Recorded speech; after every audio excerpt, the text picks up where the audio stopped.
welcome back to Drum Key. This is a very special Halloween episode of your favorite podcast, Drum Key. I'm Adam Steck. That's my buddy Shawn Groff. Yeah. And we actually don't have a guest planned for today. It's whatever we think of. Whatever we think of will appear and be our podcast guest. So empty your heads. We only get one shot at this. What did you think of? It just popped in there. Well, there's something you don't see every day. Let me guess. You tried to think of the most harmless thing. Something that would never, ever possibly destroy us and be our podcast guest. Mr. Stay Puft is our podcast guest. I can't talk today. Podcast guest. It's too much. Take two. Let's do it again. Let's We're do doing it again. We're doing it again. We're doing it again. Are we? Yeah, we are. Okay. Oh, God. I'm waiting for this thing to rupture.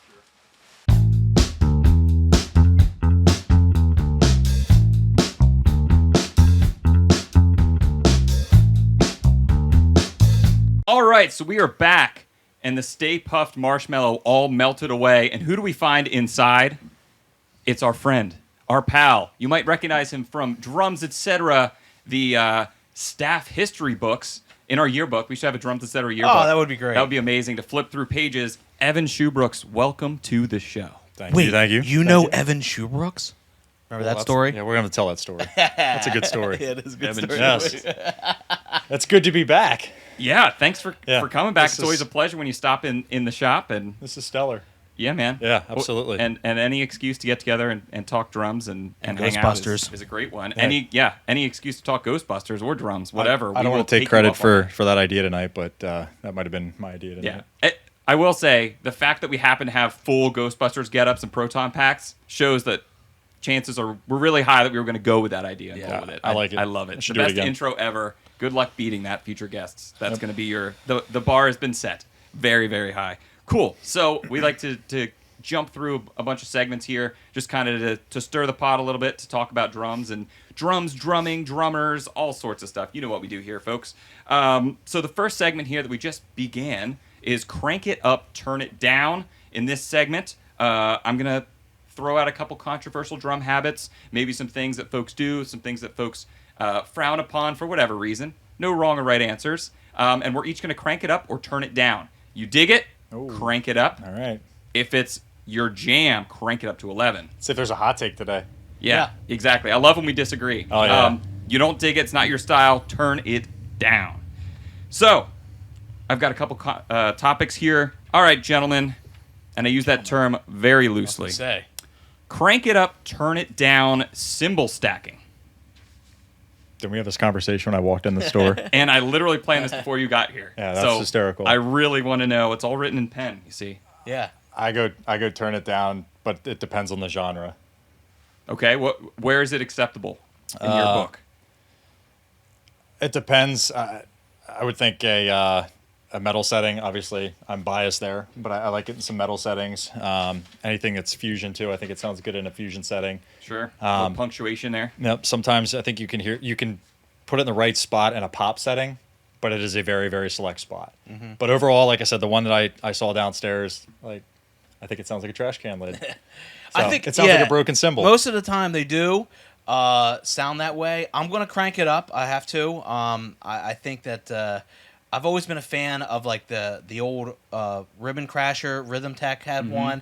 Those were thin pieces of metal stacked together. And then Sabian had one that was. They called it the chopper, and I always refer to these things as choppers all the time. I had It was one the of first those. time I had seen one that was specifically a cymbal that was a stack.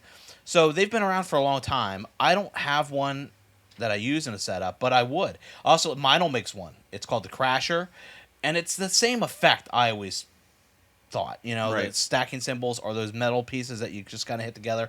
I like that effect, that sound, and I think it's pretty effective for different situations. So I'm going to crank it up. I like it. Yeah, absolutely. And it's interesting because from our perspective, stocking the store, I was just telling Evan downstairs. It's funny you brought this up.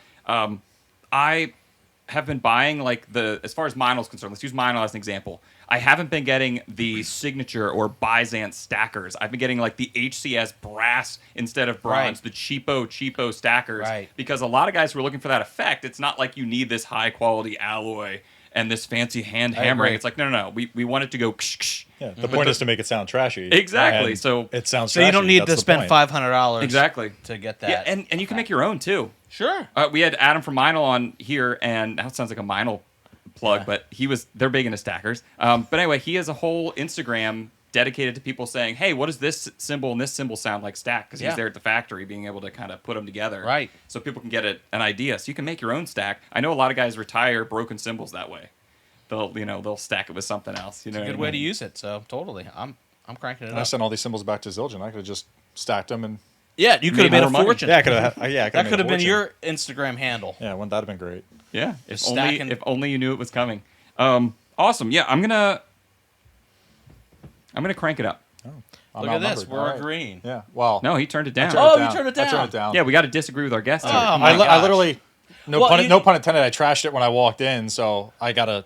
I was gonna I gotta say, die on that yeah, hill. you kind of like you turned it down, but you said some favorable things. So why you would in certain situations that Yeah. so I thought it sounded to be like you Yeah. you'd enjoy them. I'm going to crank it up for the creativity side of things. I'm going to turn it down as far as it living in my regular setup. I agree with that. I agree with I don't. I don't use one so anymore. I don't either. I had one. I had the Sabian one you're talking We about. love them. Everyone should have one. None of us use them. Yeah. Yeah. Awesome. Time cool. and place. Cool. It's a time and Cool. place. Couple cranks up, couple turn it downs. Awesome.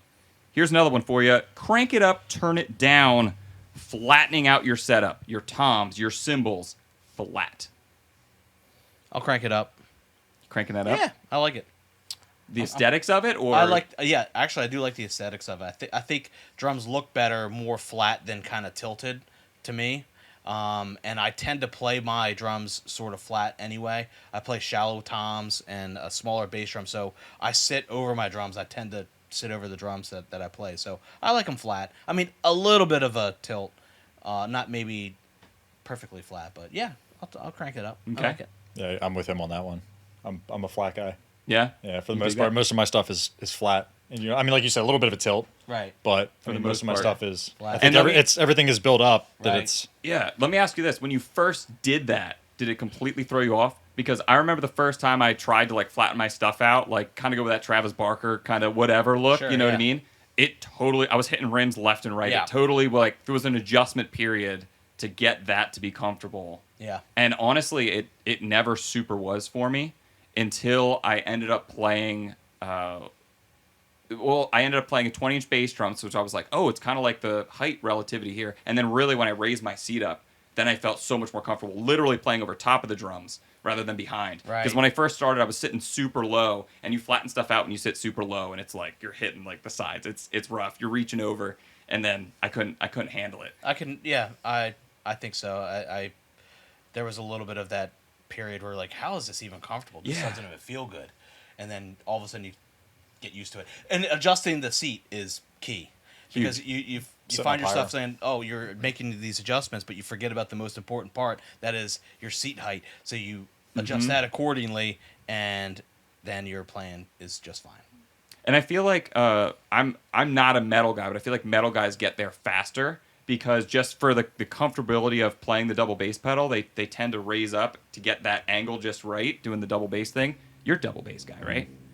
And I'm sure, I don't know this, but I feel like that getting that to be comfortable and practicing, you naturally kind of sit up a little bit higher to feel a little bit more comfortable with that. Where I could have just sat down low, playing heel down the entire time when I first started. I didn't come to that realization until later. And I think it depends on the guy's playing method too. Always played heeled up.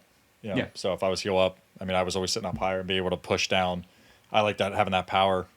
You can attest to that. That I always had a heavy foot. You do, yeah. Yeah. You have those heavy feet, man. Yeah. So I just like sitting up higher and was able to. But it took me forever to find the kit setup that I like, and then when I found it, I ran with it.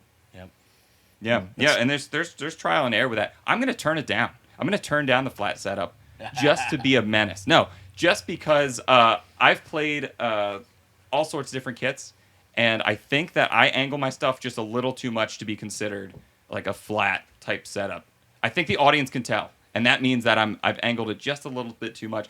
But to be fair, that's just a 4-piece setup. I usually play 4-piece. If I ever play a 5-piece kit and there becomes angles and they're slightly off, that drives me nuts. Like even sitting in the audience, if like the angles are like slightly off or one slightly higher, I just stare at that the entire time. But I'm a gear nerd, and I'm nuts about that kind of thing. Just bring back the '80s style and have them like Like look through your drums just to look the through audience. the bottom of the Drums are drum. this No big. bottom head. Yeah, just that's- staring 12 you in by the face. 12. But that's a good point you brought up earlier, Shawn. You're playing shallow toms. You have a little bit more room to get up on them. Right. Versus back in the day, you played behind your drums because they were so big that if you wanted to flatten them out, you had to sit up super high or you had to tilt them. Right. That was your only option. All right. Quick round here. Speed round. Crank it up, turn it down, stretching before playing. Definitely cranking it up.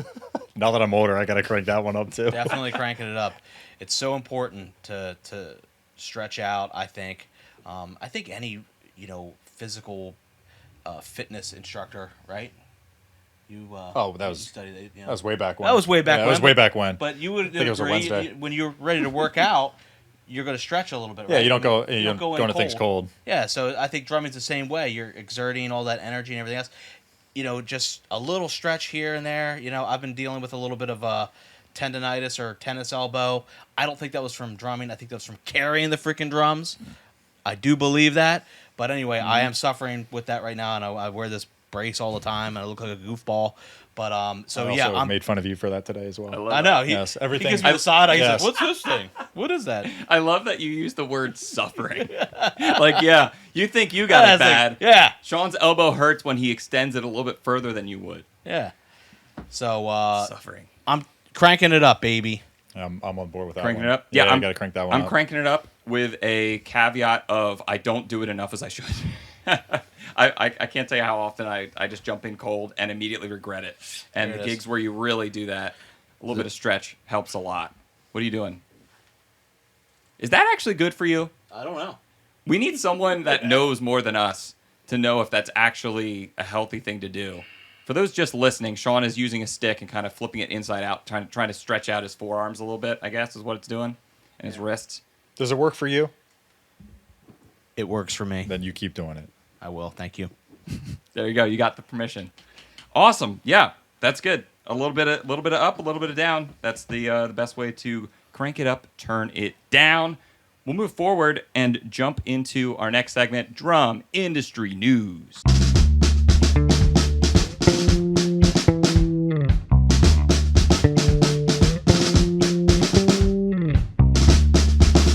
I'm never briefed.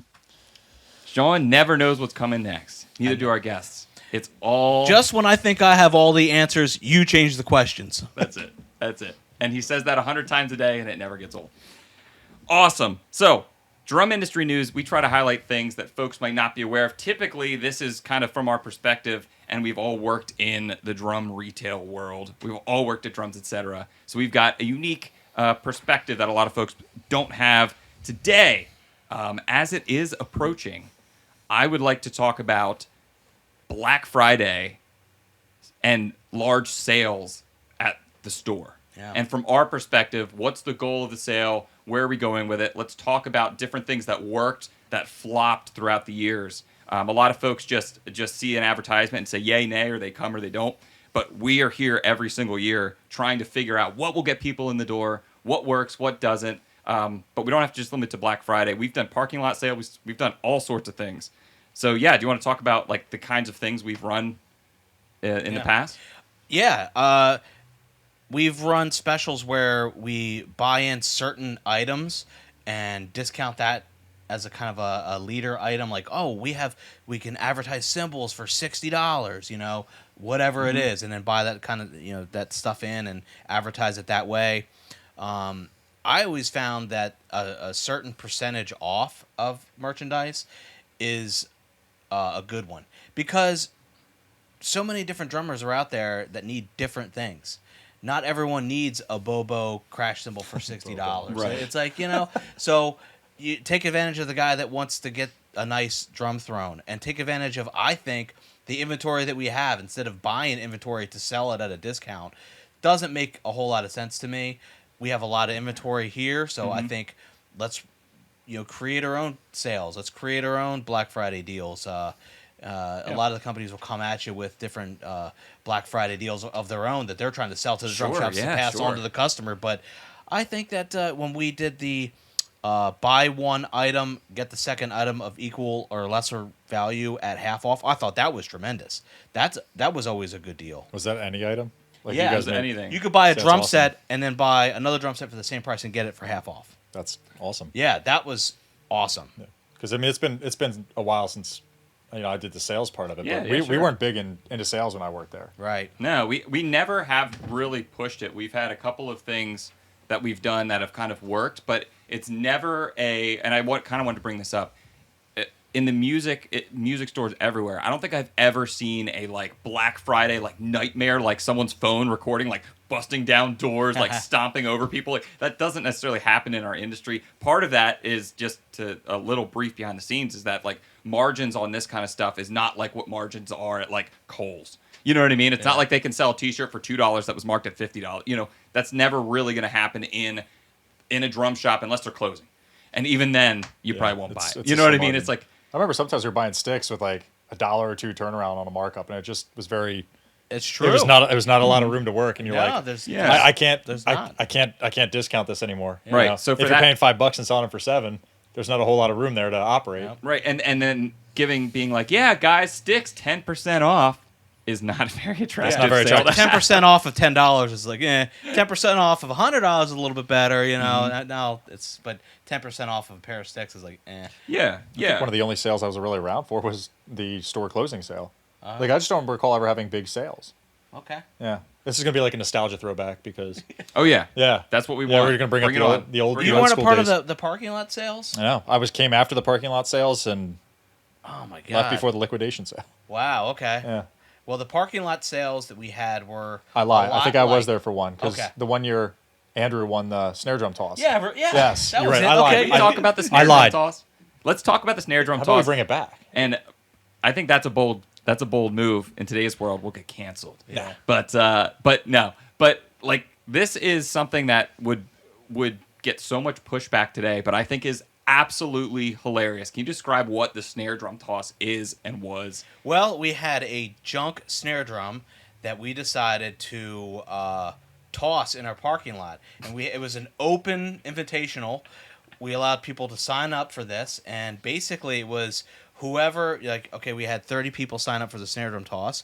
Went to the parking lot, and we called out each individual names, and they come up and they would toss the snare drum. Wasn't fair at all. if you And think we about say it. when we say toss, like some guys went up there like a shot put and did like 3 spins. Sure. And launched that thing 40 yards across the parking Yeah. lot. It was awesome. And we have this all on film. Yeah, it's fantastic. And I was emceeing the entire thing. Yeah. I had the megaphone in my hand, and I was calling out the names, and I was making funny jokes. And And to be fair, when you say went out in the parking lot, like I've seen the footage from this event. Yeah. And it was like, no, this isn't like, yeah, we'll stand in the parking lot and throw it in the grass or the mud. No, it hit pavement. It hit the blacktop and pieces were falling off. And that's kind of what you were saying is it wasn't really fair. The snare drum got lighter and lighter as Sure. pieces busted off. yeah, of and it. then you were able to grip it better because the heads broke on it.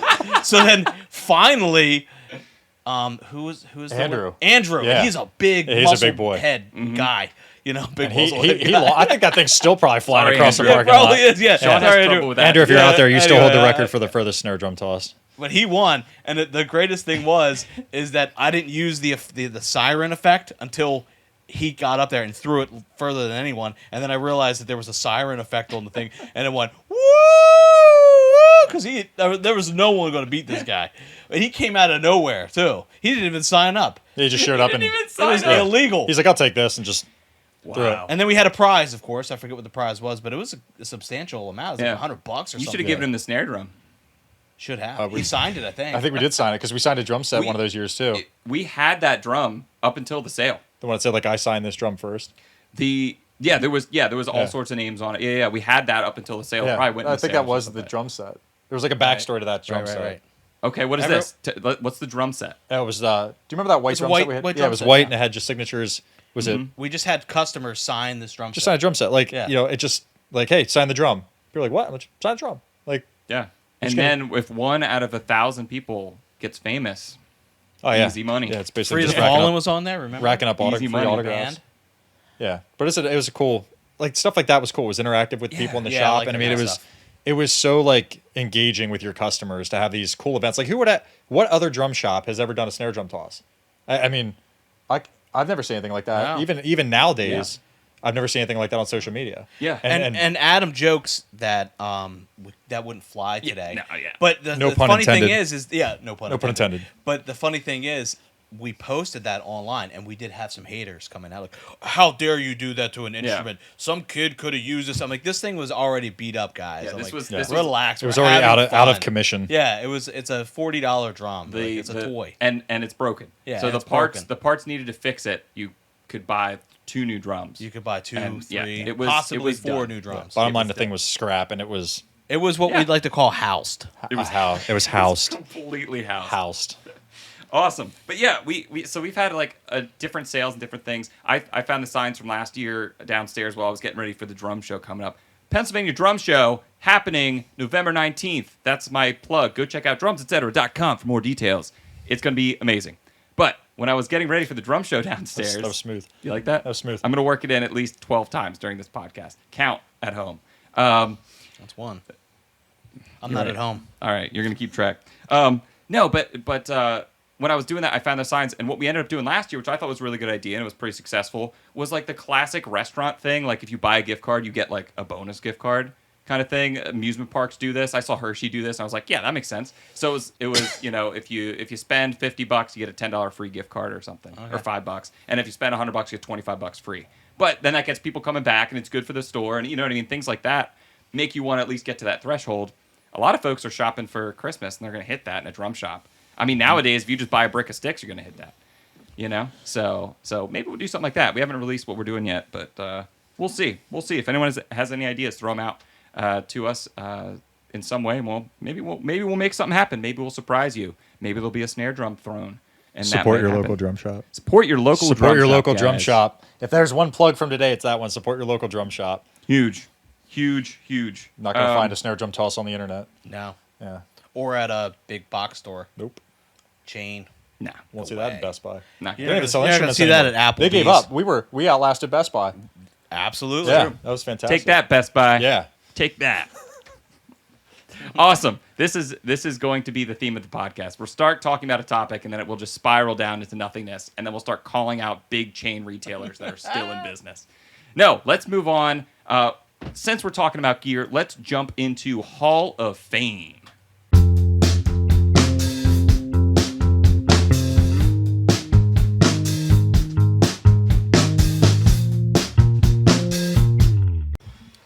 Running away Welcome back. We are going to jump into our Hall of Fame segment here. We are naturally drum gear nerds. We got a drum shop here, and we know way too much about the details and the differences between the drums that really don't matter to a lot of people. But this is our excuse to talk about them, to really highlight some things that we think are game changers, have made a big impact on the drumming community as a whole, or yada, yada, yada. So we are going to induct our next inductee into the Drum Key Hall of Fame. Can I have a drum roll, please? The 10th inductee into the Hall of Fame is the Pearl Export drum set. Shawn's got a tom over there. The Pearl Export, what's their claim? It's the #1 selling drum set? It is the best-selling drum set worldwide for the past, I think, 35 years now. There you go. There's a lot of exports out there. from. So, Yeah, that's pretty iconic. yeah. Very iconic. That's pretty iconic. Yeah. It- I owned an export. It was the second drum set I ever had. When I took my next step up to my intermediate kit, I remember coming up from drum lessons, and there was the Pearl Export on a little stage at the old Drums Etc., which was on Queen Street in downtown, beautiful downtown Lancaster, PA. And I said, wow, I got to have that set. I don't know what it was, but it caught my eye. It was, I think, a few different things. It looked good. Mm-hmm. I could tell it was better than my set. Yeah. And it was pretty affordable. It seemed to be reasonable, like within my budget. I'm like, wow, so I could get this set for $700 with hardware? I was like, excellent. I'm going to do this. So I bought that drum set. And Yeah. I had it for quite a long time. Yeah. Evan, do you ever have an export? I don't. I still have my session custom though. Ooh, Yeah. session. You stepped it up, man. Still have the session Stepped custom. it up. That's- What did you start with, and how did you kind of work up with your drums? Or was that your first drum set? That was my drum set. Was my first one. I started on my Right. dad's Slingerland kit. Oh, very cool. Yeah. So Very I started on my dad's vintage Slingerland kit, and then my dad bought me the Session Custom, and then upgraded to the Star Classic Babinga Birch, which I still wish I still had. Is that the black cloud silver lining? By far the coolest kit Beautiful I've ever seen. drum Tama. set. Yes. Tama, this is a PSA. Yes. We want it back. Yes. No, Fantastic. apparently they have it still. Yeah. I saw that today in the Oh, magazine. yeah. Yeah, we're going to talk about that now. Yeah. You're right. But, You're right. But we're talking about Talking about the exports Pearl here. export. Yeah. Tama, get out of this conversation. Talking about the Pearl Back to export. Pearl. So, yes, I still have my Session Custom. Sure. It's still set up right now in my basement. I still play it almost every day. And it still sounds phenomenal. Oh, yeah. Yeah. Yeah. Once you get a nice drum set, you can just keep it. Yeah. If you're not antsy and you don't feel like you Yeah. need something a little bit different, you can just keep it. And that's our number one problem as a drum shop. I want an expiration date or drum sets to just explode one day. And then it's time to re-up, time to trade some things in, That'd be great. That'd be Yeah. great for a drum shop. I always make that joke. I mean, drums aren't like a phone where it just eventually goes bad or dead or it's outdated. Right. Sometimes the look of them and some Or of their sizes. Yeah, sizes kind of get dated and fads go in and out. So yeah, that changes with time. But for the most part, no, nothing ever really goes wrong with them. Here's a fad. I still have my Icon rack. The front bar. Yeah, Nice. buddy. Yeah. Are they still in? Here and there. If you want a rack. Yeah. I use you the want a front rack, that's I like still the around, front yeah. bar, but I think I can honestly say I've played outside of a house kit. I think I've used my drum set for every show I ever played. Wow. Yeah, That's so, amazing. and it's still great. Yeah. Works, runs, operates. It runs. Yeah, it runs. Just turn it. It's got a half a tank of gas in it at all times. Just turn it on and Just go. in case. Yeah, you're That's good. awesome. Yeah, you're Yeah, good. Change the oil the every first- 3,000. Yeah. The first drum set I ever played was a Pearl Export. Nice. My uncle had one. That's the best. If you're getting into music and you've got an uncle or a dad or like a relative that or an plays- uncle dad. Or an uncle dad. I don't know the logistics behind that, how that happened. But if you've got a relative, that's a great way to start. But he had an export, and I thought it was an export select, which was kind of like a little bit of a step up, boutique-y one, but it's Right. not. It's just the Regular export. Regular export, but it's Okay. got that badge. It looks like it's a select badge. But exports are great because they come with the hardware, and always have, right? Yeah. They've always had the hardware with them. So it's a great set if you're getting started, and you can kind of splurge and go up to that next step. Maybe buy some used cymbals or borrow some cymbals to get started. Then you're good. Like if you got at Yeah. least an export, you're good to gig. You have a quality kit. I know a lot of guys who, gig exports exclusively. For those guys that are afraid to take their high-end, beautiful drums out to the dive bar, Take it get out. yourself a Pearl. I know. That's what I do. Show it off. I know it's You so gotta- bizarre. I'm you like, got a what hot the kid, heck, you gotta dude? show it off. You got to do it. Yeah. Yeah. Take it But out. there are some folks out there that will reserve their right to just leave their beautiful high-end boutique drums at home, and they'll bring out the Pearl Export because they Yeah. know it's going to perform well for them. Yeah. It's still a great-looking kit, and Sure. If I'm mistaken, didn't they? When I was in the shop, I think they discontinued it. They did. They I'm glad discontinued you it. said that. I forgot. Yes, and they brought it back. Right. And By but it was like back by popular demand. yeah, but it was completely like updated and modified. Like the export kit was the iconic export kit, but then it went away and it came back like even better. Like they upgraded the hardware with it. Yeah. Like I remember like it was which one had the single brace hardware? Like the single brace was the Forum. And then they brought like the export came back and it had like better hardware. And it was like a Yeah. good mid-range kit. Like you felt confident selling that to somebody Absolutely. that they were going to have this kit maybe forever. Yeah. And that's something in sales that you take pride in, that you're selling them a Exactly. good product. It's not.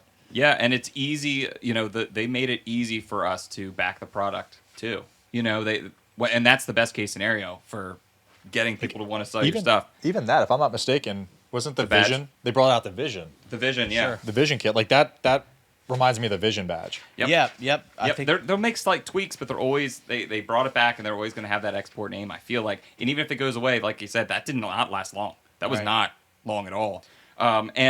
And the funny part about the whole thing is, like we're talking about how solid of a kit it is. That's why this kit ends up in like as being the house kit in a ton of venues. That's why it ends up being the house kit at a bunch of churches. I can't tell you how often you show up to a gig and there's an export, and in my mind, that's like a sigh of relief. Like, oh, at least they have an export. It's not some junk. There's a Rockwood sitting on the stage. yeah. Percussion Plus. But I'm getting shorter. But Also, even look at the lacquer and all that. Like you have I a know, good it's- lacquer finish. It's not just a wrap. It's not just a black, white, or red wine. Yeah. Red wine wrap. and they It's- do offer those as well. Yeah. They offer your basic colors, but then you have these nice lacquer kits that are painted nicely, and and that's what I everything mean. else, Not to No. not to dog on the wraps, but No. you have a good kit that you have the option to do a wrap. You have, Yep. but it has a lacquer finish. And again, what I said, it's a good kit. It's a good kit that somebody could have and And have confidence in. And they support the add-ons, so you can get yourself an 8 or a 10 or a 14 or 16 and Different maybe configurations. Different configurations. And then on top of that, we've got all the parts that constructs that Yes, drum. We can yes. get you the show, can get you the lugs, the tension Every little rods, the thing. mount, the washers, the hoops, the heads. We can even get your replacement stock heads if you want stock export heads for some reason. Who Okay, knows? we can do that too. But, So they again- really fully support it. You were talking about house kits. This was our house kit for our drum studios. Mm-hmm. Hundreds of drum students have played on this drum set, this very set, and now we use it as a rental drum set. So that solid. just goes to show I you. was gonna say, how many exports did we have in the? Well, yeah, the old store we had probably 4. Yeah, there was. We- Out yeah, of like 5 studios, Yeah. we had 4 exports Right. at least in there. Yeah. In the mix. Yeah, for sure. And they're always the easiest to work on. Piece of cake. Awesome. Yeah. So export. Welcome to the Drum Key Hall of Fame. Very deserving. Very, very deserving. Long overdue. Even before this podcast existed, export's been chomping at the bit to get into the Drum Key Hall of Fame.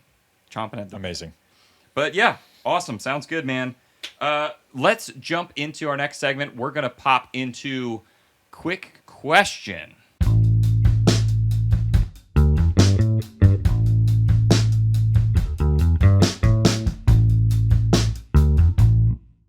This is not a Q&A.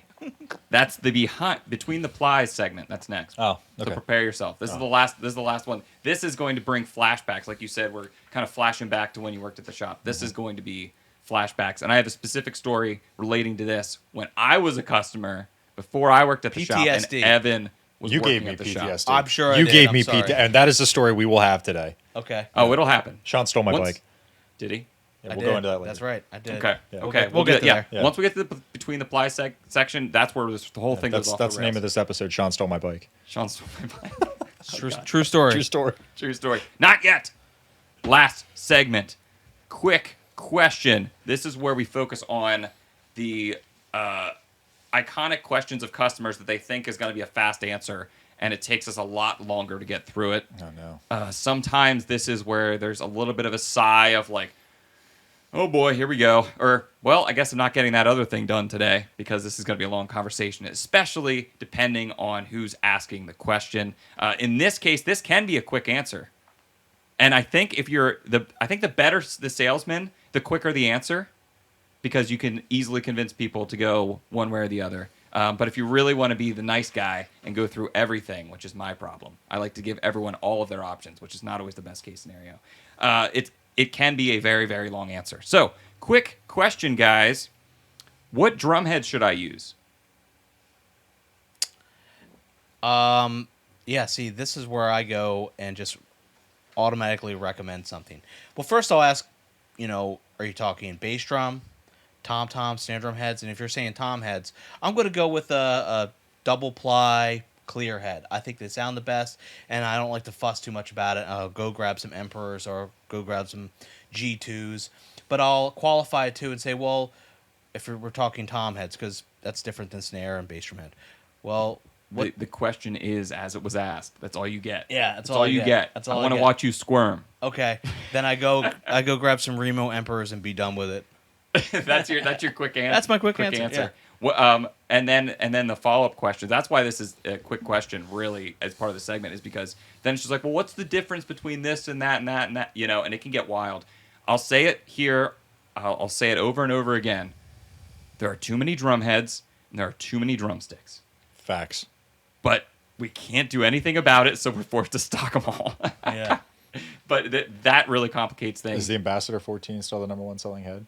I think so. Yeah, 14-inch coated ambassador Yeah, for see, snare that drum. hasn't changed. No, And the 10 years since I've sold a drum head, and we That hasn't probably changed. have 15 of them. I'm over aware. there. I stocked all of this. I know. Got Yeah. a lot of drum heads. Yeah, anytime there's an inventory issue, we blame you. Oh, Good. yeah, we always blame you. Good. Yeah. We always say, thanks a lot, Evan. Happy, Evan was happy, wrong again. happy to be here. Yeah, Thank you. It's working. Good. Make it happen. make it happen. Exactly. happen. But yeah, so what was your go-to, Evan, if someone's like, hey, I need new drum heads? I was always like I was an Evans drum head guy. I mean, no pun intended there. Okay. And I was like the EC2 heads because you would sell somebody a single ply head, and they come be like, "There's a lot of ringing in this." So what you do, you sell them the rings, the Aquarian rings or the Remo rings, and dampen it down, and they're like, "Oh, it's too much." I'm like, "Okay, so try these, see how these work, the EC2s." Yeah. I still have them on my heads to this day. They're what I have on my drums right now. Yeah, for sure. Yeah, I have one on my drums, not my heads. Yeah, I hear you. That's Yeah. what's on our. That's what was in our studio. There you go. There's an Yep. Evans EC2 right on the top There it from is. our last segment. This is Evan's drum head of choice. This is also another one of my favorite drum heads. It's a good double ply head, and you're right, because a lot of times we're fixing the drums for the guys or gals or parents or whoever. So I want to feel confident that I'm going to throw a head on any drum, and it's going to tune up well. That's why I like an Emperor or an EC2. This is going to tune up real well. It's going to make your drums sound real punchy and very well-rounded. EC2s are a great drum head, and I'm confident with any of those, definitely. Yeah, and I think especially a lot of folks that we would field in store that would ask this, like guys who experiment with different heads and really get into the nerdiness of it. They know what they want. They're like, I need this, right? But when we're actually giving our input, if it's not just like an offhanded question, be like, oh yeah, have you used this before? No. Like, what do I do? Like, if it's that scenario, recommending something that's going to kind of rein in the tone of a drum, especially an entry-level drum set. Something that's double ply on top, something that's got the ring built into it, is going to just control the sound of that drum. Yeah. It's funny because we hear. I don't want to say horror stories, but it is the Halloween episode. Horror stories of folks getting like the highest end drum set. They decide that they want this ply of this, and this, a ring on the top, not on the bottom. We're talking Pearl Masterworks, Mapex Design Lab kits, even reference kits, like anything high end. Tamastar Classic. They get something really, really nice, right? Mm-hmm. And then they are like, and before I put this thing together, I'm going to need to get a whole bunch of hydraulics on here. Like, you know what I mean? oh You're my like, God. you just paid so much for the sound that the drum makes, and you're muffling the sound away and controlling all those overtones that are good overtones. So I think that is definitely something to consider when, that's a catch-all. It'll get your drum sounding decent.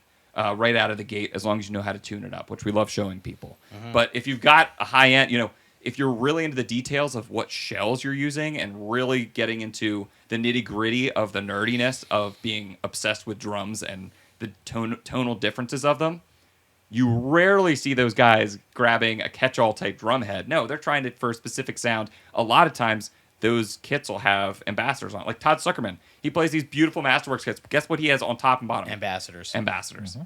Basic 10 mil single ply clear drum head. Because the shell is doing the work of the tone of the drum. So you don't need to get a double ply. Yep. You don't need a muffle ring on to mask or disguise any kind of inconsistencies that the drum may have, because they're high-end, beautiful sounding drums right out of the gate. Shout out to Todd too. When he did our clinic, he did all his own drums. Like he wanted us to do the heads, so we put the heads on. But then he was up there tuning everything, getting it where he wanted it to be. Yeah, dialing them in, right? Yeah. Oh yeah, and he made them phenomenal. That was the natural wood kit. Sure. And then the during second the first time clinic. around, he played the Crystal Beat. Yeah. That's right. That's when the Yeah. Crystal Beat came out, and he was like, Right. "Oh, I'll try it." Yeah. And that was amazing. Yeah. And we wanted him to play that to begin with, but we ordered it up and it was back ordered. So we ended up getting a reference, not a reference, that was the first time. A Vision. A Vision set. And the set that we wanted him to play originally, the Crystal Beat, came in a day before the drum clinic. So we're like, we had a toss up. We're like, do we want him to play the Crystal Beat or do you want to play the Vision? He opted for the Crystal Beat. He had never played acrylic drums before. Awesome. So he said, I'll play the Crystal Beat. It's fine. He rocked it. He killed it. Yeah, and that's the difference. I know we're in a kind of side tangent here, but that's the difference between really easy to work with drummer and someone who's not. Right. We've seen both, and we've interacted with people, heard a lot of stories.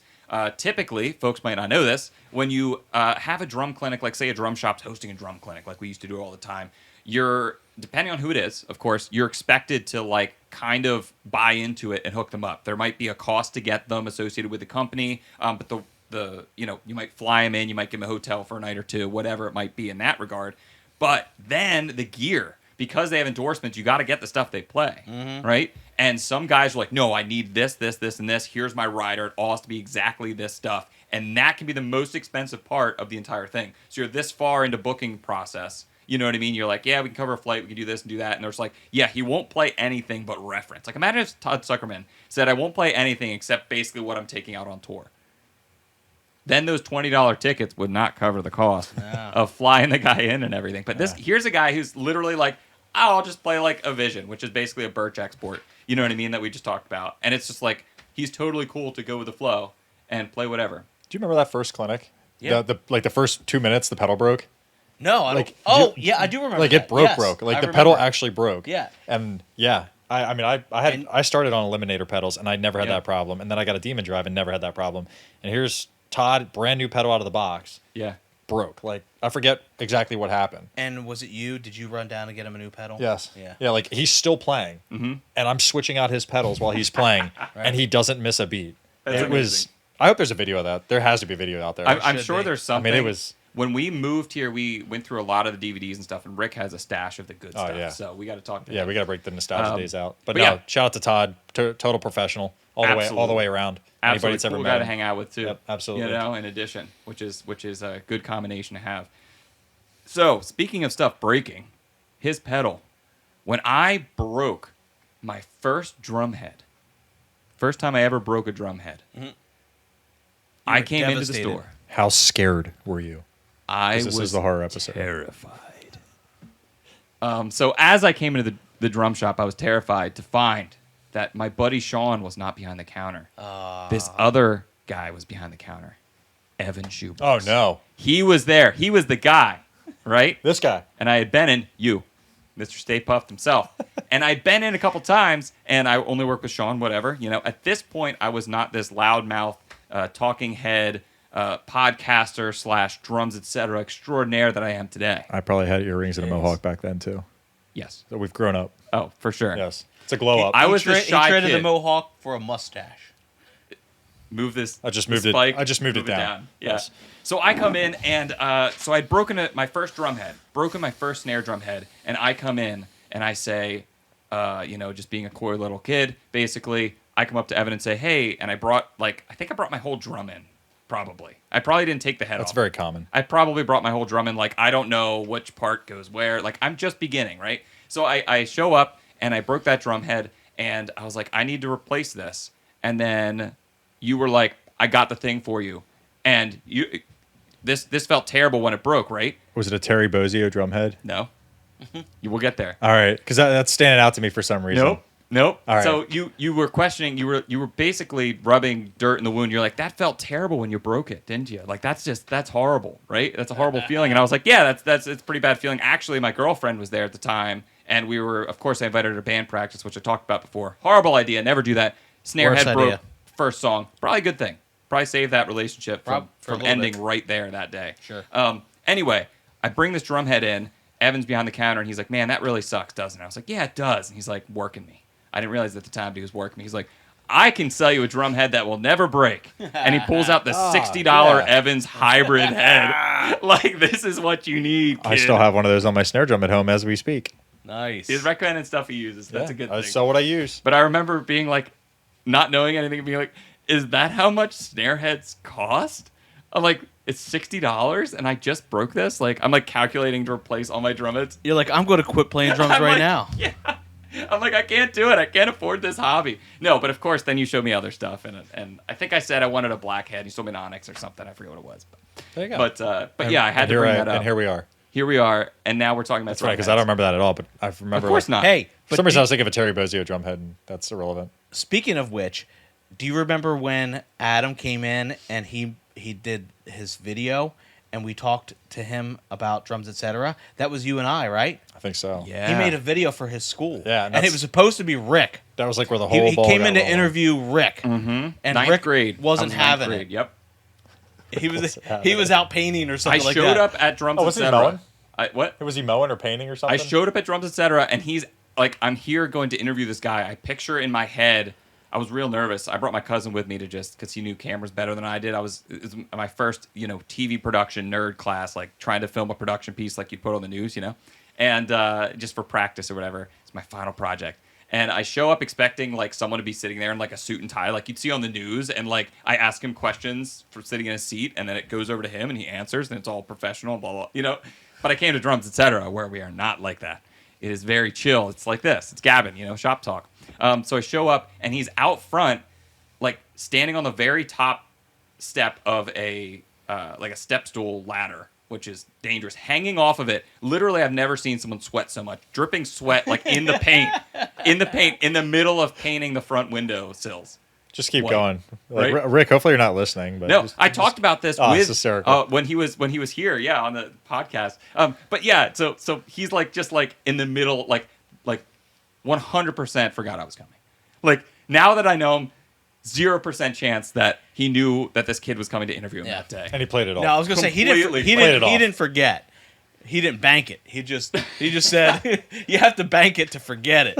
He was just like, yeah, that sounds fine, and then he immediately forgot about it. Immediately forgot about me. Yeah. So I show up, he's not there, and he's like, hey, the guys inside, they'll be much better on camera. They know everything I know. And I was like, okay. And he's like, what a great plug. Let's go in. Yeah. Thanks, Rick. I know, right? Yeah. I appreciate that. He's like, Put us over. you got it. Meanwhile, he's like, I just got rid of this annoying kid. I'm totally forgot about that. But super nice first impression. So I come in, I'm like, I'm here to do the thing. And you guys were like, oh, we'll be on camera? Let's do it, kid. And I interviewed you, both of you, and made this production piece about, what does Drums Etc. have? Basically a commercial, a fake commercial for the shop. And go through everything. I interviewed both you guys. You've got the mohawk. Shawn's got the blonde hair, tips. Spiced Frosted up. tips. You guys look good. Those You are your guys boy look band good. days. Those are boy band days. That was Oh yeah, boy band days. Boy band days. Yeah. So I interviewed both of you, and literally I had just riveting questions, which I hope today is a little bit better. But at the time, my number one question, and then we'll divulge beyond this into more ridiculous stories. But I had to go through this because it's hilarious, and you're both in the room. My riveting question was this, just being like a kid. What brands do you carry? Right. That was like, it was stuff like that. And it's just like, oh, geez. But you guys gave an effort.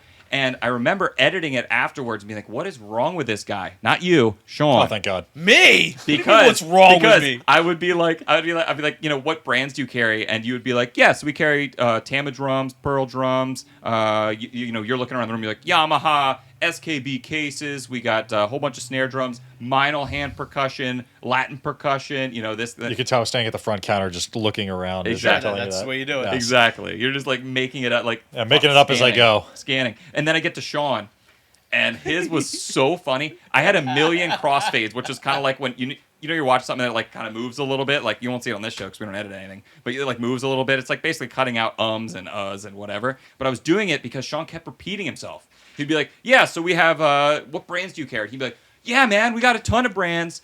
We got Remo and Evans drum heads, Pearl, Tama, Yamaha." Pearl, Meinl Pearl. We've got SKB cases, Pearl, Tama, and then also Pearl drums and accessories, Pearl stands. We've got this, and he just went on and on. And I maybe got like 3 seconds of good usable footage out of that. And I remember having to stretch the whole production piece because he talked for 10 minutes, but only said like 4 or 5 brands. Right. It was amazing. So nothing much has changed. Nothing much basically. has changed, It's yeah. the same thing. The amount of editing I should do this podcast versus no, but it was great. That's a great memory coming in. That was like one of my first memories of kind of being like a little behind the scenes. You guys showed me around a little bit, and I was like, this place is pretty cool. And then I know. Look at it. He's running the place and signing the checks. The rest is history. The rest is history. The rest is history. So does that transition into how Shawn stole my bike? Yes, let's get into that. Let me at least hit Yeah. the button. We're gonna dive into Evan's backstory here with Oh no, we're not. at Drums Etc. for this Oh, no, we're not. Halloween episode. It's gonna be scary. Maybe not the scary you're thinking of. In Between the Plies.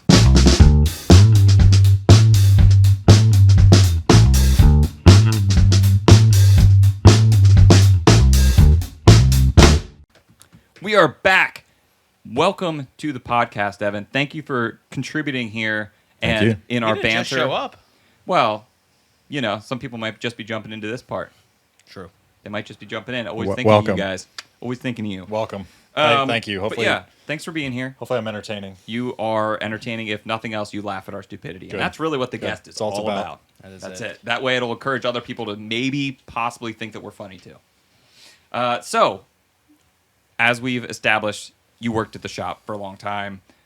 You say 10 years ago? Yeah. Yeah. This Jeez. past Hasn't past been July that was long. 10 years since I had to leave. That's crazy, I man. say had to leave because I Yeah. didn't want to. Well, Yeah. No, I started. So I started. Back in 2009. I was Okay. still in high school when I started. When I started Wow. at the store, for those Yeah. that don't know, I was cleaning. I got hired as the cleaning guy. That's true. I was hired as a cleaning guy, and I would be cleaning. Rick tells the story all the time. I'd be cleaning the store when people would be shopping, and I would start selling them stuff while I was trying to clean the store. And Rick would yell at me to stop selling stuff and go back to scrubbing the toilets and take the trash out. Yeah, yeah. So over time, he started paying attention to this, and then I got my opportunity to go with the sales. Yeah, it was awesome. Yeah, that's awesome. So just to date, just because we have some listeners who are like have been around Drums Etc. for a long time, who was working at that time? So when I started, it was Travis, Shawn, Carl, and Rick. Those four, the big four, the iconic four, the Mount Rushmore of Drums Etc. in my book. And then Travis had left. He went to join a band, and that's when I got my call up to the majors, Yep. and jumped on the sales floor, and the rest is history. Yeah, man. That's awesome. So I did 4 or 5 years, give or take. Yeah, Yeah. we had a good time. No, I was the best. I say it all the time. Even what I do now, I love what I do. But this 5 years, the best years of my life. I loved that job through and through. Every day, went to work and loved every minute It's of always it. something completely different too. That's my favorite part Yeah. about it. But before that, of course, just like all of us, we were customers first. Before I started Yep. working at Drums Etc., I was a customer, a student coming down. That's when I bought my sets and everything else on Queen Street and coming up. You were just a snot-nosed little punk kid that would come in with goth pants. with goth pants goth on. pants. And Goth pants. You went through that phase. There's a phase. But you would come in with your dad, who I loved, and he would get you all kinds of cool stuff, and he would do the Christmas shopping for you. I remember doing all that. He'd come in without you and with you to pick out symbols and things like that. And then it got to the point where you were able to come in on your own, and you didn't really live too far away. Far enough. Far enough. Far enough that I'm surprised my parents let me ride my bike there. You were responsible enough. But yeah, that was it. You could ride your bike there. Yeah. So you started riding your bike there. Now, actually, before I say this, I really had my bike stolen at Drums Etc. on Queen Street. I don't know if any of you guys know this. My bike was stolen from Queen Street, Drums Etc. I'm sure when I you was told a me that. kid. I just didn't bank it. Okay. Were you irresponsible? Do you not lock it up? I can't remember. This is what happened. I come in. My guess that's is a not. no. I probably a not. no. I had a lock, but I remember that day I came rolling up on my little bike, and my drum teacher was standing outside smoking. So Who was? Brock Warner. So I think that I put my bike. We had these big poles out front, and I would chain my bike to the pole. I think I just leaned it against it, and we got to talking, and then one thing led to another, and we went in. And when I came out, my bike was gone.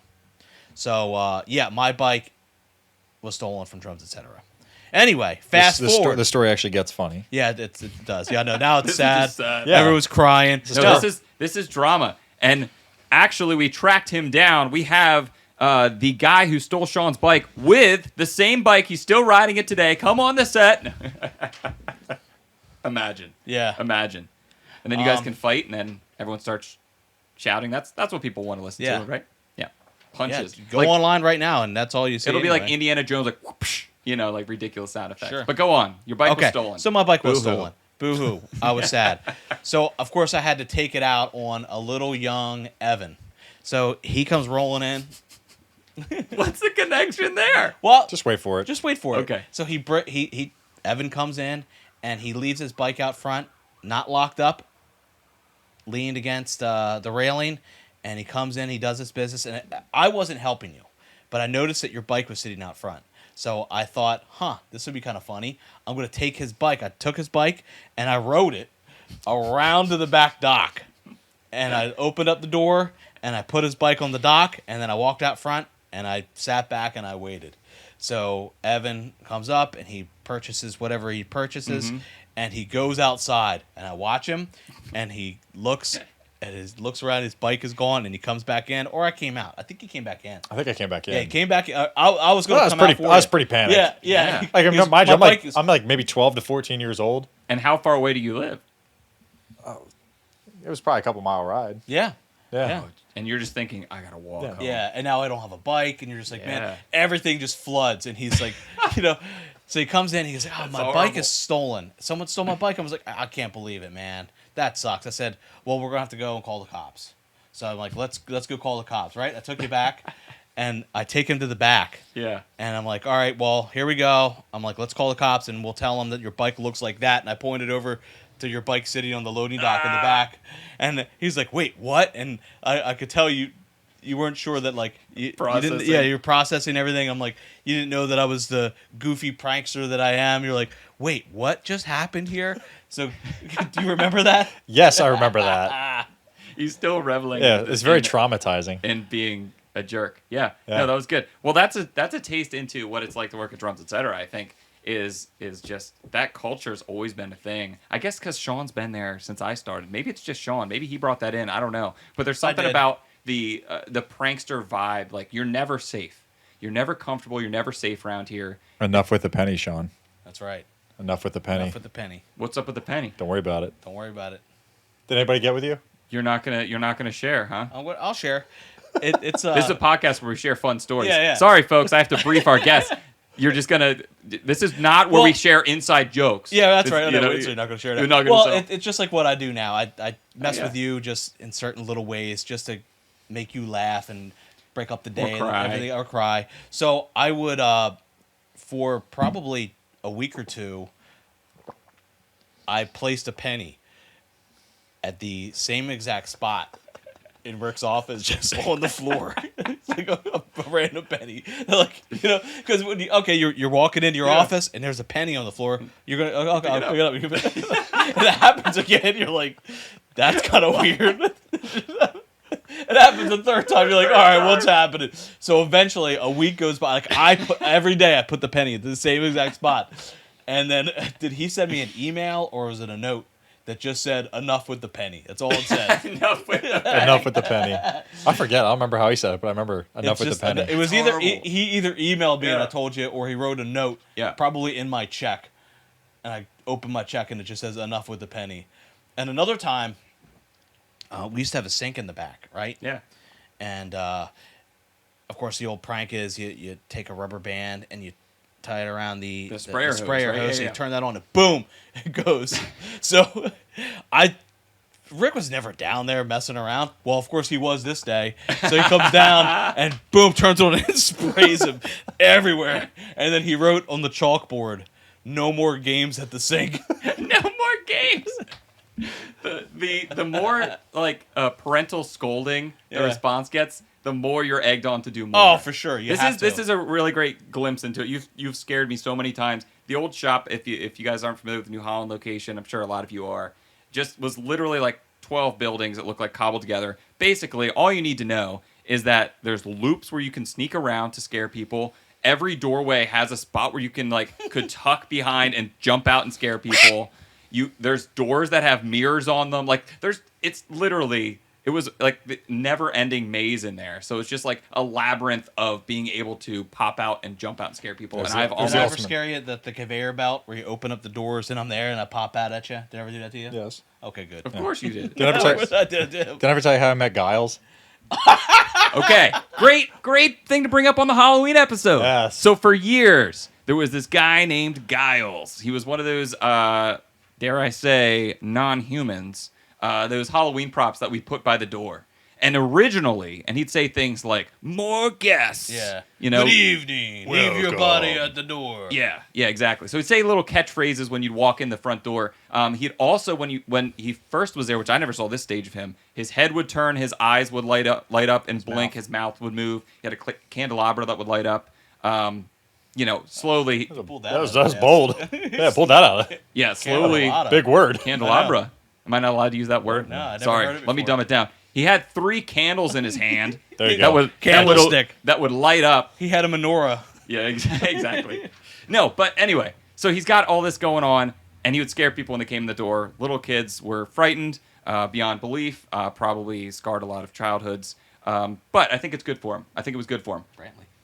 Oh yeah, Brantley. My son was terrified of him.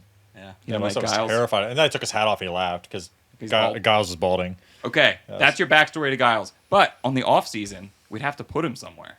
But it's kind of a scary. He's like as tall as me. Like he's an Yeah, intimidating, he's like over 6 foot. He's probably scary 6'5". zombie guy. Yeah. Yeah, Yeah. So go ahead. So back to when I was hired to do the cleaning at the store. I was down in the basement. The basement was horrifying to begin with. Our basement was terrifying. Absolutely. And there was an a boiler room Yeah. where the oil tank was, and it was pitch black. There was no lights in this room whatsoever. And Giles was just far enough inside the door that you couldn't see him until you were like in the threshold of the door. So I remember one time I'm like new to the store. I'm like nosing around. I'm in the basement looking around. I go to open this door. I open the door, and next thing you know, I see half a face, and I scream and I slam the door shut. And I'm like, what the hell was that? So I go run back upstairs. I forget who was working. What did you even think? What did your mind like? You're like ghost, ghoul, Sheer horror. just horror. Horror. Yeah. To this day, it's still true. I'm still like You're still to the day I left that store, I still open that door cautiously because of that moment. Yes. Oh, it's so good. So that was my He- introduction to that's good. Giles. He was very, very scary. In addition to him, I would get spooked if I was alone at night, even closing the shop down. We had so many because of promotional stuff. We'd have like cardboard cutouts of people, and I kid you not, Brian May. the prop Brian May. Brian May was in the window. The Brian prop May. that scared me more than Giles, than any Halloween thing, than any scary movie. The single source of fear that has struck me like feeling like my heart skipped a beat more than anything else is Eric Clapton. Yeah. For whatever reason, we Good had old an Eric Eric Clapton. Clapton, like he came out with a foot pedal, like a guitar pedal when we used to have a guitar room, and that thing would move around the store. Yeah. Now, I'm not saying Shawn would purposely move it around the store. I've seen him peeking out of windows. I've Yeah. seen him hiding behind plants. I've seen him right behind doors when I open them. He has scared me as well. He like, not that he you just think someone's there. You think you're alone, and then someone's there right in front of you, and it's terrifying.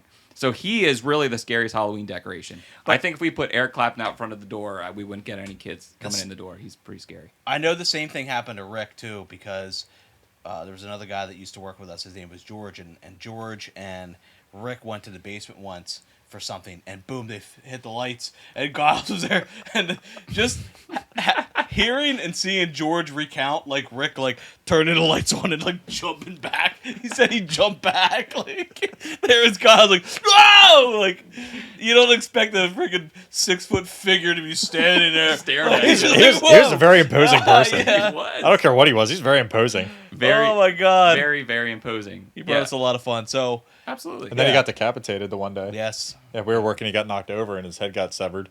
We fixed him. It's Yeah. even Yeah, scarier. we fixed him. brought it back to life. Yeah. Frankenstein. Again, the Again. undead. The undead.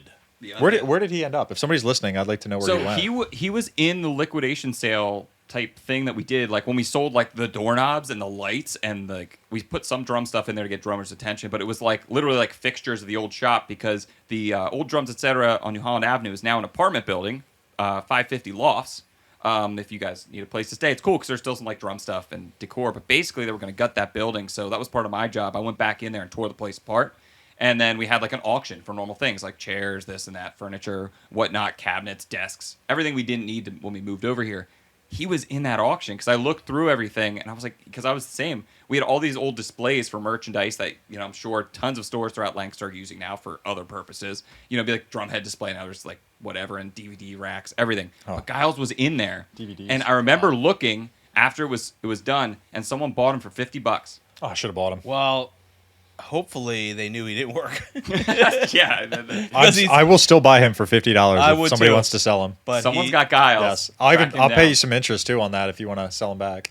Yeah. Shit, I'll go buy a new one now, just for that. There's nothing as good. like- every year that comes around, I look for something like him, and it's Nothing. not quite as good. Nothing. Rick got a zombie recently, but that just Right. seems too intense at like Yeah. lunges and stuff. Yeah. And I'm like, No. I don't know if we have space for that. Giles was perfect. He was what the shop needed. Yeah. The perfect level of. And we're still of laughing creepy. about him. We're still Oh, laughing yeah, about we're it. getting like, miles out of that one. Oh my God. Absolutely. So yeah, while we're on the topic, let's talk about Halloween at the shop. Do you guys have any other memories? Has anyone ever come in costume? Have you dressed up during that time? I know every year I usually wear something. Now it's this because I spent money on it, and I feel like I need to get my Same. use out of it. And it's awesome. Yeah. By the way, officially, I am the Shawn can be the spectral trapper. That's going to be that costume, and I will be the paranormal investigator. There are no ghosts being busted. Or Busters. No, and you were earlier. You were not the Stay Puft Marshmallow Man. You were the what's another word?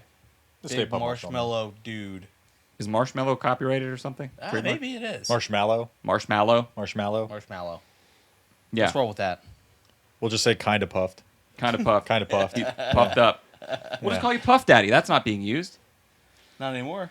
Not anymore. whatever. Hey, Whatever all works. right. So let's talk about your drumming a little bit, just because you're here, and I would be remiss if we didn't talk about it at all. So you got started because your dad had a kit in the house. Am I Yep. correct? Yeah, my dad played for years before I was born, and then I have a photo of me standing at his hi-hats where my head doesn't even reach his hi-hats.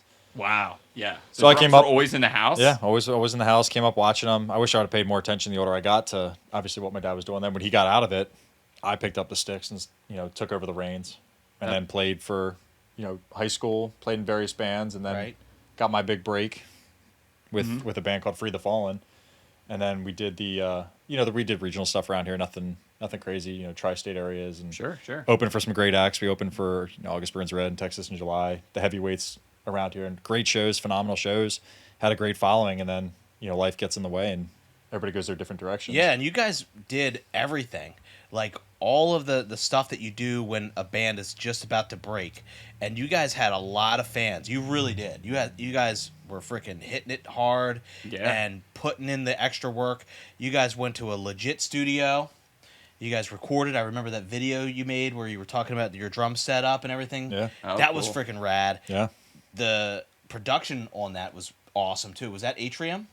Where'd Where'd you guys record that? we did both our albums with Atrium Recording, Yeah. formerly Century, and then That's right. It was Century. And it then was, it changed to Atrium. Carson Slovak at the time. Yep. Did both our albums, did a killer job, stellar on both albums, and then we did a music video for the one song. And that was legit. That was cool because that was actually somebody's project that they did a video for us. You guys had you put the water on the Put drums. the water on the and drums. Freaking like Yeah, he's let's like, talk about this because I've never been there. I've never done that. Any music that I've released that's had a video is someone off putting together generic footage or whatever. Nothing super intense. So what was that like being on set having to play your drums? Because it drives me nuts when I watch a video or a movie for that matter, and the drummer, what they're playing is not actually playing. Doesn't You match hear a up. crash. His was on point. Was yours on point? Yeah, so That's we good. we actually pumped in our song through one of the amps, and we're playing it, basically with no music playing. Right. And it's incredibly hard to play drums with trying not to make any sound while you're filming a video. So like Yeah. if I recall, like my cymbals were double stacked. Double stacked, yeah. like Oh, okay. and certain drums like would Hey, have you do play cymbal stacks. yeah. So like I got him. so certain angles that's good. So certain angles, I would have my snare pad was actually on my snare drum. So when you would see us from like out in front, You're hitting, but I it's was not hitting. It was just a snare pad on my drum. But Got then it. when they were behind me to film the shot, I was actually playing the snare hits. Got it. So, yeah, and it was cool. It was something we did. We have that. It was a great run while we had it. Obviously, never got to the level we wanted it to. For some of us, A lot farther than Yeah. I've ever always made it. reliving in the Yeah. glory And you days. guys even had like that singer transition too, where Yeah, we went your to singer, but the guy you brought in was like top notch, even better than They the were original, right? both great. They're They were both great. They were both great for the Sean's album. angle. He's like, so the guy that came in, He was way great. better, right? He seemed Listen, better. No, Yeah. they were both great for the album that we had. Okay. That they both each fit the album. I think the direction we wanted to go with each album, Yeah. the perfect way. And, Awesome. And the vocalist on our first album was very well liked, publicly. So he was a great frontman. It's awesome. Terrific frontman. It was great with crowds, great with getting people into the crowds. And then when we weren't playing, he was very supportive of other bands. So he was always in the crowd for other bands, Nice. moshing and dancing. That's important. Yeah, and it's a huge look for your band. It's a great image for your band to have this supportive band. And we made. I mean, I'm still friends with a lot of people today that I met because of that band. Yeah. You guys And- got pretty popular. Sean's got a story about how popular you were. Yeah, that is true. I wouldn't say real popular. Yeah, but I mean, it was a moment where I was at do Hershey. you question picking on him all this time? You were like, wait a minute, he's actually a big star. Yeah, I had to like take a step back and go, "Oh my God, this dude." I'm This like, this yeah, guy this again guy. with this guy. Well, I was at Hershey Park, and I remember I was in line for Storm Runner, and there were two dudes in front of me that were probably teenage years, but they were talking about the show they were at last night. They were like, "Yeah," and they were talking about Free the Fallen, which was Evan's band. Like, this band Free the Fallen was awesome, and they were he had his phone out, and they're going through pictures, and I'm like, "Oh my God!" I was like, they're talking about this is Evan's band, Free the Fallen. So I tapped the guy on the shoulder and I said, hey, so you like that band, Free the Fallen? I said, I work with the drummer. And he's like, you know Evan Shubrooks? I'm like, yeah. Yeah. Yeah, I know Evan That's Shubrooks. great. You Like, know yeah. Evan Shubrooks. Wow. I like how he knew And his name. Yeah, Like, that's amazing. yeah. I was like, all of a sudden, I was a big shot then. Yeah. Just rubbing off his. I know him. Yeah, do I know him? I bully him. That's how well I know it. He carries my bags for me. I've been picking on him since he was 12. Yeah. Yeah. I stole his bike. Yeah. And then, there was, like I said, that's an awesome story. Like, I remember you told me that. It's cool to Yeah, have. that's But super cool. That's It's an so awesome cool, story. yeah. Like I said, we played with other bands around here. We played with August Burns Red when they did their DVD shoot up in Mannheim. Phenomenal show. Probably the best show I've ever played. My band's ever played. Nice. And then I saw you play at the Chameleon Club. played the Chameleon a bunch of times, headlined the Chameleon a bunch of times. That was always my goal getting into music. I remember when I started in my original band, Shot the Pieces, my goal was to play the Chameleon Club. Right. Was to play there. Yeah. That was the pinnacle of making Yeah. it music to me, was to play the Chameleon Club. Yeah. Me too. And the original, the Yeah. original Chameleon Club, Yeah. not like No. I main gotcha. stage Yep. Chameleon Club. And I remember we got our break. We sold like 200 tickets or however many, and we blew the doors off. And like, these guys are coming back. Yeah. So they kept bringing us back as like this house, band for every show. Nice. And then that band crumbled. And, we moved on to bigger and better, and that's when Yeah. Free the Fallen started. And then we, got these great shows. I mean, I played with, As Lay Dying, like I said, August Burns Red. We played Purple Door Music Festival. So I've played awesome shows. I've had the opportunity to play for a lot of great and people. in a relatively small amount of time. Yeah, we You were know, around you, for like kinda 2 popped years. off. Yeah, it was like maybe 2 years, and then we just great. had our last show was a disaster. We did a certain music conference, and it was Okay. just like all house gear. Yeah. It wasn't a Pearl export on the stage. I think it was no. I think it was D drum. Oh boy. I think it was a Okay. D drum, All right. and just No everything. disrespect No to D drum, disrespect. but there's a lot of entry level D drum, and if you Yeah, it encounter was- that in the wild, it was just- and it was a house kit, that's rough. I don't. I'll put the caveat out here, not to say any negative about No. any drum company, but I think it's whatever the backline kit is to how well it's maintained. And Yes. and it was just Huge. it was just you played for 20 minutes, you got off the stage, next band was right on. There was no time to tune it. There was no time to set anything up to your liking. Been You there, had to, done you that. you had to get on stage with what you had and figure it out. And Yeah. and instantly it throws you out of your loop, and you're like trying to figure it out. You're missing notes. You're trying to fill a different sound with something different. Yeah. And I played with, I had two chinas, I had two bells. I was very accented when I played. And then here I have two crashes, a ride cymbal. Yeah. And maybe if I was lucky, I don't even remember if we had a china. And you said you played primarily when you guys played out a lot. You'd bring your stuff. So you're used to playing your gear, Mm-hmm. Yeah. and now here you are thrown in. And that's always an interesting thing. I remember when that first happened to me. I remember sitting behind the kit and being like, this throne doesn't adjust. Yeah, this doesn't work. Like this bass drum doesn't have a rug. It's sliding. Like Mm-hmm. what do I do?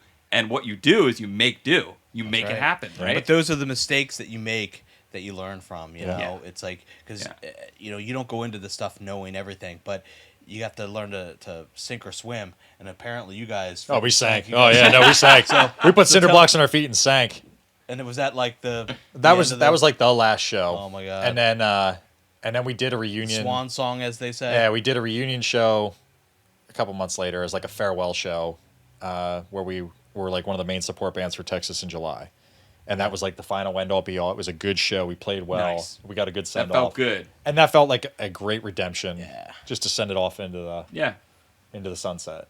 Yeah, So. for sure. But no, I miss it. My bassist and I are still close, and we talk about all the time. We're like, oh, we should get the band back together. And you're like, no, we shouldn't. Yeah, you're like maybe we start a new project. Nah, let's not. Are those guys doing anything musically at all? That you know No, of? You don't know? no, not that I'm aware of. I know some of the guys. Two of my guitar players ended up going to a signed band from our band, and then they did Warped Tour, and they were touring all over the world. They released a couple albums, so they did very good. They very successful with the time they did in their bands, and then eventually we all grow up and get jobs, and Yep. Yeah, no, it happens. But the beautiful thing about drums is it's all there. Like you still got to set up at home. You Oh, can yeah. sit down, like whatever you need. So I want to talk briefly a couple things, but first let's talk about kind of what drums means to you, and kind of it's been part of your life for a very long time.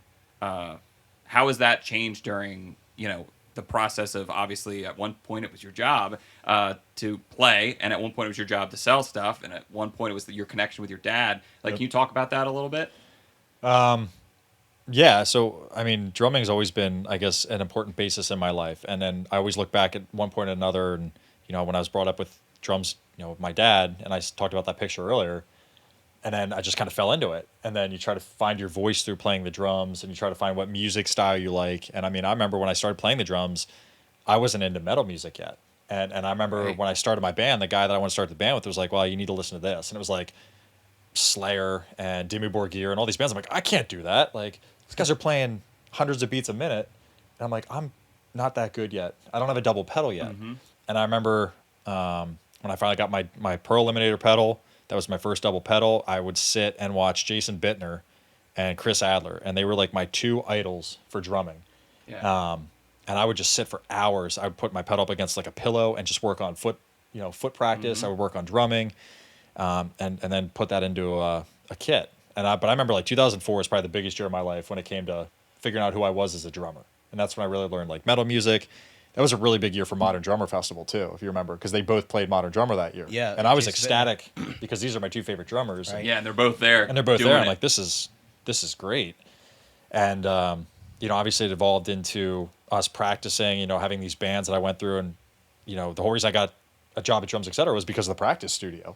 Because we were there practicing and we're checking out, and there's a sign hanging at the door for a cleaning person, and I, shot my shot and said to Rick, hey, did you hire somebody yet for that? He pulls me aside, talks to me for 10 minutes, like, yep, start Monday, or whatever day it was. Sweet. Yeah. And I mean, the rest, I'm sitting here because of that. Like that all just, it's amazing when you connect the dots, Yeah. how it all works out. And before you go any further, I just have to mention this because there's an ongoing joke between Adam and I. For the longest time, I thought he lived in Ephrata, honest to God. And then I found that he doesn't live in Ephrata. He actually lives in Reamstown. Sean looked at me like I had But like just I was like, frickin- what? It blew my mind. I thought he couldn't lived in process Ephrata, it. right? So I always joke with him about this. It's all the northern end.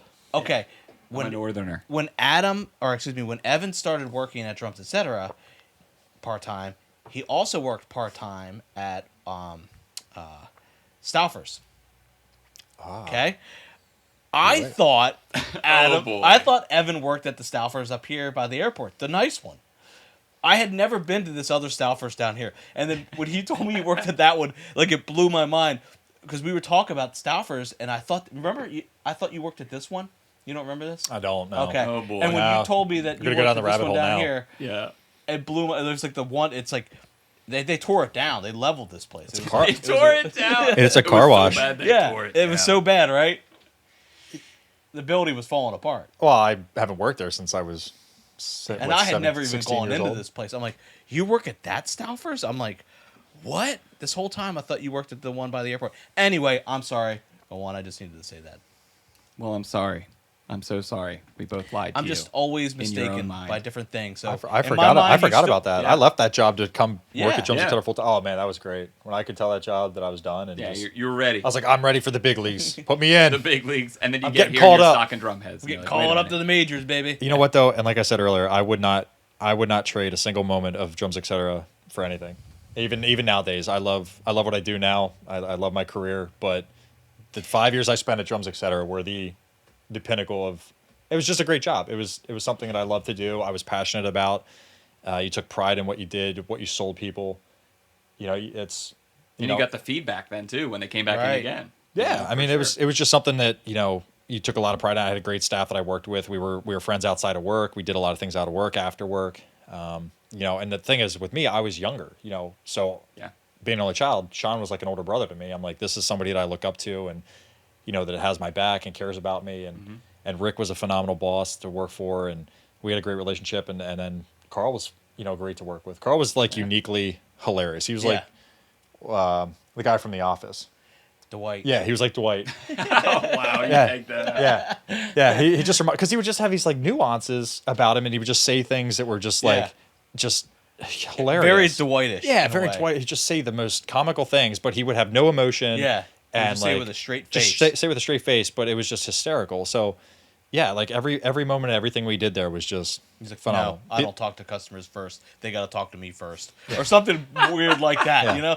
He was gonna step out and catch one, and Yeah, that's like, oh, catch okay, one. hey, he's gonna go disappear and Yeah. go to smoke break, and Sure. but even everybody that everybody that we helped, everybody that was a customer at that store. And like I said, I'm so sentimental to that. And I actually just drove by there a week or two ago. Yeah. And I'm mind blown that like what that became. Like to me, I heard about that years ago through the like kind of the pipeline that he was going to do that with apartments. Yeah. And I was like, how's that going to happen? Right. Now look at it. I And had look at the legacies left behind. He's pushing Sure. what, 40 years already. I had a moment like that too. A few weeks ago, I was up real early and I had to go to the vet. And I'm coming back from the vet, and I decided to take a drive down New Holland Avenue, past the old drums, etc. And as I'm coming up and crossing over Franklin Street, coming to the drums, etc., Rick's truck is parked there, right where it's Wow. always been. It's like there. he's still in his He's spot. still there. I was like, Yeah, this that's is cool. surreal. And I had to tell him later on, like, dude, that was so crazy. It was like 8 o'clock in the morning, and And he was there. like the old days, Still I come working it. rolling in, and boom, his freaking truck is still there. Yep. I'm like, There's definitely a soft Man, spot. That's amazing. It's definitely a soft spot. Yeah, and I think drum shops really do play an important role in the culture of our drumming community. And I think that that's a really key indicator of how tight we can all be. It's no matter what, no matter how long you've been out of playing or getting back into it or this or that, or you've worked at a shop, or you can always walk in the door and know that like you'll be accepted. And it's really, I felt that, you know, like you were saying, kind of being the young guy, because I was the kid coming in. Literally, I was talking about earlier about coming in and filming a thing when I was a kid, like with you guys in it. Like I always felt that from the get-go, that like this is a place that I can, you know, ask any question. I can just hang out. I can talk drums, and I don't have to worry about, you know, like ever feeling like you're wasting someone's time. Even though I wasted a lot of your time over the years. no, you never did. You never No. did. But it was fun. It was a good place. Like you just don't see places like that anymore. Even what you have here now, like what you're building in your own name, is phenomenal because it's you, but you're carrying on that tradition and that legacy. Yeah, it's but important to me. you're also making it your own. Like your online presence, by far, and that's no shade on Rick, just surpasses anything that we ever did before. Like I remember when you guys started the website, it was like the Yeah. future is here. Yeah, here it is. But now like we're sitting here doing a podcast. right. You know, you're talking about sales. We never did sales. No. Like sales were not our thing. We just never ran. And we just launched a new website just a few weeks ago. I don't know Yeah. if you checked that And out. then But when it's freaking state of the art. And then when you started here, you had me coming in and inventorying everything. Everything had a barcode. Everything was Everything. Yeah. everything was numbered. Everything was labeled. You scanned it and it came up. None of We this. live and die by the barcode now. Yeah. UPC codes used to be a great spot to put our tag over Yeah. before. And I was gonna say, up until 2021, drums, etc. As you guys probably didn't know this, drums, etc. literally was not. It was paper pencil. It was not inventory. There was no digital account of what was in the store at any time, which is just kind of how things ran, and it was totally cool, you know. And it's incredible when someone can juggle all that by themselves. But like now, even a couple years into it, I'm starting to finally get like data. Which it seems to pretty what important sells? to business, but but we what knew where doesn't everything sell? was. Yes. We knew where Yeah, we Yeah. did. we knew that store inside and out, and Oh, we could yeah. find. And like it goes back to the sales thing. Like you said about like customers and like your question earlier, like what size or what kind of head should I get? Yeah. I remember somebody came in one time and Yeah. needed like I don't know if it was a tension rod or a cymbal felt or something, and like for whatever reason I found it, I made it work, and they were on their way, and like their reaction when I made that happen Yeah. was the reason you do this job. absolutely. Like it was because I remember it was like something under $5, but the impact that made on them Yeah. to go above and beyond for a $5 part, not even a $5 part, Right. was why. Yeah, and I couldn't remember tell you who it was or if they came back or anything, but I've I just done that remember 100 like times. I absolutely agree. yeah, And that's like why we have sometimes they're those- bigger than they're better than the big old sales and the big drum sets, and every Yeah. now and then you get somebody walks in like I want a Pearl reference kit today, purple sparkle, purple. Yeah, Crows. where are those people? Yeah. Where are those people? Are you still out there? That'd be great. Every now and then you would have one. You have the anomaly walk in. They're like, I have $10,000 to spend. Let's make it happen. And you're like, I've never seen. No, I'm just kidding. Oh. Yeah, yeah, Uh, no, it happens. Yeah, but it's those small things that really add up, and I think that, like you're saying, that the value in that is something that you can't necessarily Google or find. You know, there's You can't. the You service, can't man, Google the that. service, and a straight answer. We're gonna give you a straight answer. I love bringing this up and talking about the fact that we are going to give our unbiased opinion. We're going to tell you right now the Pearl Export is better than this other drum set. You know what I mean? Like we'll tell you because there are slight changes, this and that. The value and the best deal for you changes over time, and we're keeping track of all those little incidental things that make this better or worse. We take pride in being able to give you our opinion. every drum company is going to say, we are the best. 100% of the time. That's what they're going to do. That makes sense to them. Whether they believe it or not, they're going to say, we are the best option at all times. As a drum shop, we're going to tell you this is better than that. And we're going to tell you why. And it's based in experience. Or it's something that I use, personally. Yeah. And I say, I played a Pearl kit. I had a Tama kit. I have Zildjian cymbals. Experience. I have a Sabian cymbal. It's actually a Sabian China that I like better than any Zildjian China I've had. It's more durable. Yeah, just being upfront about where our experience is from and why we have the opinions that we have. Yeah. And here's what works for me. This might not work for you, but here's what I use, so you can see where I'm at, and let's figure out where you want to go. And then have the stuff physically here so you can test it. Yeah, and this Vader 5A or Virgil Donati drumstick may work for you, or it might not, or this cymbal might work for you, it might not, and then we'll go, from there. That's it. Or my other favorite one was when kids or parents would come in for Christmas. Yeah. And want to get their kids the drum set. That was like my personal favorite because they'd be like, we want to get our kid a drum set this year. Yeah. All right, cool. Like, what are you looking for? Well, they're just starting. So you kind of tailor it down. Or you get the parents that come in and are like, he's been drumming for a couple years. We want to get him something nice. Like, awesome. Here's what our options are. And they find it. And it's like, I would always go and tell them, like, we'll pick out the kit. I will assemble it for you. That way there's no, you don't have to worry about any of it. We'll assemble it. We'll put the heads on. We'll get it set up. All you got to do is basically put it under the tree and put a ribbon on it. And like when they would show up on Christmas Eve to pick up that kit, it was ready to go. Like stellar. Yeah. That's like one of the best things about the job. I can't tell you absolutely, and super rewarding. I can't tell you how many parents, and I can't tell you because I don't know, but I know they're out there. How many parents are up in the middle of the night, Christmas Eve, looking at a bag of tension rods, going, "What have I gotten myself into? Yes. Yeah. What have I got myself into?" Yeah. And you know what's happening because those kits eventually will come in for one reason or another, and the head will be on backwards, the spurs sticking up the wrong side. It's or whatever. Sometimes you'll get the customers that'll say, "Well, doesn't this come in a box?" And you're like, trust me, you don't want it in a box. If it's in a box, it means it's in pieces. Evan did the hard work for you. Yeah. Believe me, just put a bow on it. You're good to go. Do you remember the one year I how many forms did I put together? Oh my god! Do you remember that the whole basement? The whole basement was that's probably a good 40 drum sets. It was ridiculous. Could have been. It was insane. We sold all of them. Yep. Like there was a time where we were cranking out. We were selling like 3 or 4 forms a day, and it was just parents coming in. But then, like I said, you think of those moments where these parents want to get their kid this illustrious kit, and you made that happen for them. They trusted you to do that. They came to a local drum shop. They're not going to get that service off the internet. It's just not something that's going to happen. So that's where the local drum shop comes in, and that's what I took pride in my work and the crew that we had trust each other. And we still do it. And I mean, we had a good crew. Yeah, we did. We had a very good crew.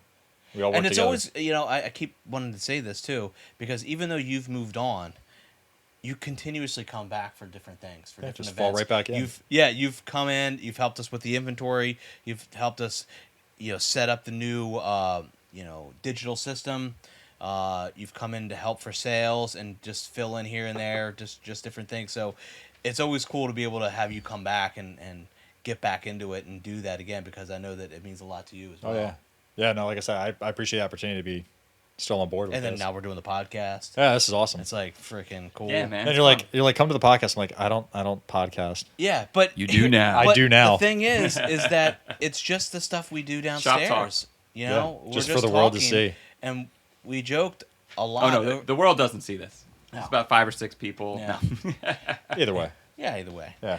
Still worth doing. But we just decided, like, well, we're down here talking about drums anyway with customers and friends and coworkers, and let's just put it up here, and we'll get something out of it. Yeah.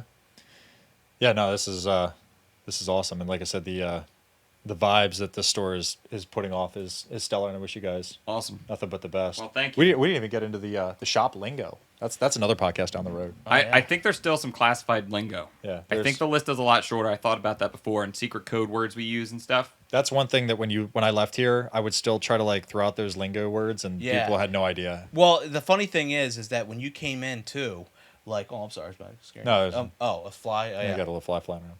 Evan and I happen to like a lot of the same movies and can quote these movies like Forrest Gump and Back to the Future and Paranormal investigators. Yeah. Home Alone, Home Alone. Ghostbuster. Well, Mrs. Doubtfire. So his core favorite movies were Simpsons. mine. The Simpsons. Simpsons. So we got That's along immediately. Immediate, just boom, immediate boom, friends. just Yep. Yeah, he just spit off a line, and I would just run with it. rattling off like, hey, wait a minute. You ain't Seamus McFly. You sure look like him, though. Especially in that dog ugly hat. You kin to that, Barber? Jeez. I'm going to act like I'm still recording, and I'm just going to go home, and they're just going to still be talking back and forth. We could run for hours doing that. Hours. Well, dude, we're Yes. going to have you back for at least a pop-in episode or something in the Yeah. future, for sure, man. Thanks for coming. Yeah, I'm glad the Halloween vibes worked. Yeah, for Yeah. sure, man. Hopefully I kept everybody's attention for more than 10 minutes. The ultimate setup. But yeah, thank you guys for joining us. I think this is a good time to just kind of press the pause button, and we'll pick up another time. But yeah, thanks for being here. Yeah. If you guys would like to contribute to the show, we do have some links in the bio for our Discord channel. If you have any ideas for segments, or say you want to crank up, turn it down this, there's a million different things and different ways you can contribute to the show. I have one. Okay. Phillies tonight, World Series or not? Well, by the time I put this out, it's going to be Halloween. So we'll know. All right, well, make your predictions now, boys. Phillies going or not? Phillies are going. They're going. Absolutely. 100%. All right, Yep. go Phils. 100%. Yep. We should record 2 reactions right now. I just want to win. I'm so tense right now. I just want to get there. Here's okay. Depending on how things go. Depending on how things go. Ask me that question again. Phillies are going to win Game 7 tonight. No. That way we can edit this out. yeah. Here we go. I want to be Moments- right. I want to be right. Hey guys, as you know, the Phillies, they didn't win the World Series yet, did they? No, it's just Game 7. It's just Game Just 7. to go to the World Series. Yeah, exactly. Yeah. That's what, no, yeah, I know, but I'm just saying by October 31st, will we know if they won or not? Not the World Series. Not They'll the know World tonight. Series. They'll The be game is in it. tonight. That's Yeah.